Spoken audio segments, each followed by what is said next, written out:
काँग्रेसनं अर्धनग्न आंदोलन केलं होतं, त्याच्या विरोधात आज देशभर आंदोलन होताना पाहायला मिळते. कसं पाहता? निषेध व्यक्त केला याबाबत. खरं म्हणजे अतिशय दुर्दैवी प्रकार काल घडला. जगभरातले लोक AI समिटला आले होते आणि भारत मंडपमध्ये काँग्रेसने जे अर्धनग्न आंदोलन, चड्डी बनियान आंदोलन केलं ते अतिशय निषेध करण्यासारखं आहे. त्याची निंदा करावी तेवढी कमी आहे. कारण राहुल गांधी हे नेहमी देशामध्ये किंवा विदेशात जेव्हा जातात तेव्हा देशाची बदनामी, आदरणीय प्रधानमंत्री नरेंद्र मोदीजींची बदनामी करण्यामध्ये त्यांना आनंद मिळत असतो. खरं म्हणजे त्यांच्या अनुयायांनी तेच भारत मंडपमध्ये केलं आणि यामध्ये एक देशाबद्दल, प्रधानमंत्री महोदयांच्या बद्दल एक जो काही द्वेष नेहमी त्यांच्या वागण्यातून, त्यांच्या कृत्यातून, बोलण्यातून जाणवतो, तो खरं म्हणजे या देशातली जनता कधी सहन करू शकत नाही आणि म्हणून त्याचा मी शिवसेना पक्ष म्हणून निषेध करतो. खरं म्हणजे देशाला अभिमान वाटावा असं काम या देशाचे प्रधानमंत्री नरेंद्र मोदीजी करतायत. आज आपली अर्थव्यवस्था 11व्या क्रमांकावरून 5व्यावरून 4थ्यावर आली आहे. आज आपण 3ऱ्या क्रमांकावर आपली भारताची अर्थव्यवस्था पोहोचते. याचा कुठेतरी जळफळाट या काँग्रेसला त्यांच्या मनामध्ये दिसतोय आणि म्हणून जेव्हा ऑपरेशन सिंदूर झालं त्याही वेळेस काँग्रेसने, राहुल गांधींनी आपल्या जवानांकडून किती एअरक्राफ्ट गेले, किती ड्रोन उडाले, किती पडले याचा हिशोब विचार, किती लोक मारले गेले आपले निरपराध, बेकसूर, त्यांच्यावर बोलण्याऐवजी म्हणजे हे देशप्रेम आहे, ही देशभक्ती आहे का देशद्रोह आहे? खरं म्हणजे हा एक प्रकारचा देशद्रोह आहे.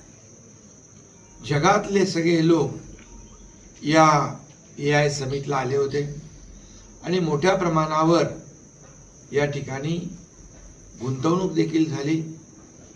त्याचबरोबर मुंबईमध्ये देखील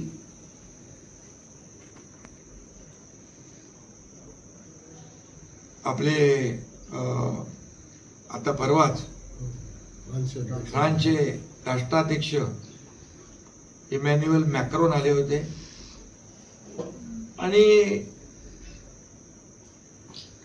त्याच्याबरोबर देखील फ्रान्स बरोबर देखील भारत आणि फ्रान्सचा मोठा करार झाला. ही आपल्या सगळ्यांसाठी अभिमानाची बाब असली पाहिजे. पहिले कधी कुठे पाहिले होते इतर देशांचे राष्ट्राध्यक्ष आपल्या देशात येत आहेत आणि करार करतायत? यापूर्वी देखील आले प्रधानमंत्री नरेंद्र मोदीजी असतात, म्हणजे त्यांच्याच मार्गदर्शनाखाली. पण 2014 पूर्वी अशी परिस्थिती आपण पाहिली नव्हती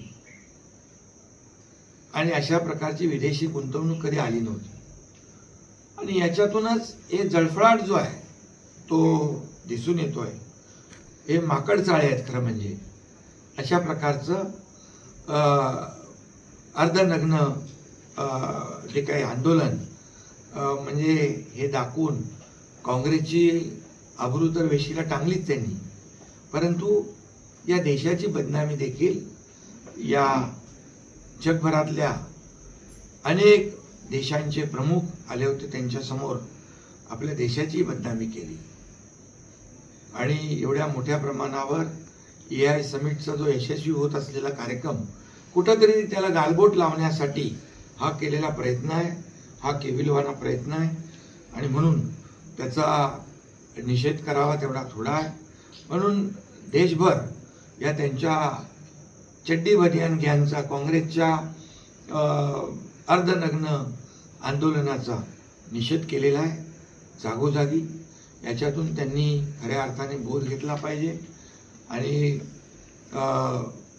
तुम्ही देशाचे प्रधानमंत्री नरेंद्र मोदीजी यांच्याबद्दल जेवढं आरोप प्रत्यारोप सभागृहात देखील अधिवेशन जेव्हा पार्लमेंट सुरू असतं तेव्हाही करतात, रस्त्यावरही करतात, परंतु जेवढा आरोप आणि जेवढे त्यांच्यावर टीका कराल तेवढी या देशातली जनता प्रधानमंत्री नरेंद्र मोदीजींच्या सोबत राहील. आणि म्हणून मी त्यांचा या कृत्याचा जाहीर निषेध करतो. आणि खऱ्या अर्थाने मोदीजींच्या या देशाला पुढे नेण्याचं जे काही काम चालू आहे मोदीजींचं मी अभिनंदन करतो. तुमचं मत काय? अरे संपूर्ण बाबा, जनता जे आपल्या 105 गावातल्या जनतेला मी धन्यवाद देतो, त्यांचे आभार मानतो. या 105 गावामधल्या लोकांनी शिवसेनेला भरभरून आशीर्वाद दिला आणि शिवसेनेचे सगळे जिल्हा परिषद गट आणि पंचायत समितीच्या गणामधले सगळे लोक निवडून आलेले आहेत. कारण आपल्याला माहित आहे की जे मी काम या भागामध्ये केलेलं आहे, माझा एकच इच्छा आहे की या भागातला तरुण नोकरीसाठी मुंबई, ठाणे, पुणे सारख्या शहरात जाता कामा नये. इथंच त्याला उद्योग मिळाला पाहिजे, इथेच त्याला रोजगार मिळाला पाहिजे, त्याच्या हाताला काम मिळालं पाहिजे. आणि म्हणून इथल्या उद्योगाला, पर्यटनाला आपण चालना देतोय. नवीन महाबळेश्वर या ठिकाणी आकारात येते. हे सगळं जे आहे इथल्या सर्वसामान्य जनतेसाठी आम्ही करतोय. आज पुलाचं काम 1-2 महिन्यात कंप्लीट होईल. 2 पुलांचं काम सुरू आहे. कोकण आणि पश्चिम महाराष्ट्र जोडण्याचं काम आम्ही करतोय. त्यामुळे इथला जो काही विकास आहे, हा विकास ज्या वेगाने आपण करतोय त्याची पोचपावती या जिल्हा परिषद आणि पंचायत समितीमध्ये लोकांनी दिलेली आहे.